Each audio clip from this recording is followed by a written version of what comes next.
गांव के एक संपन्न किसान सुरेश जी अपनी पत्नी के साथ वर्षों से संतान सुख की कामना कर रहे थे। धन दौलत की कोई कमी नहीं थी, लेकिन घर की सूनी दीवारें उन्हें हर दिन खलती थी। एक दिन उन्होंने सुना कि पास के जंगल में संत कृपाल दास जी का डेरा है, जिनकी कृपा से कई लोगों की मनोकामनाएं पूरी हुई हैं। सुरेश जी और उनकी पत्नी संत कृपाल दास के चरणों में जा बैठे।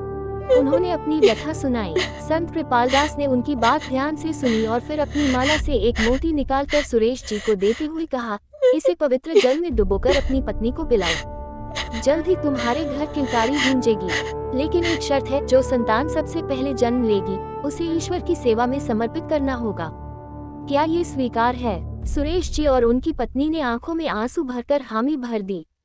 कुछ महीनों बाद उनके घर एक पुत्र का जन्म हुआ, लेकिन जैसे जैसे समय बीता सुरेश जी के मन में मोह बढ़ने लगा। जब पुत्र 10 वर्ष का हुआ तो संत कृपाल दास ने अपने शिष्य को भेजकर वचन याद दिलाया।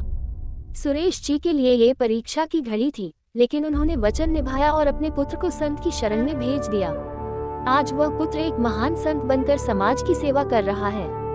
अगर आप भी संत कृपाल दास की कृपा पाना चाहते हैं तो कमेंट में जय संत कृपाल दास जरूर लिखें।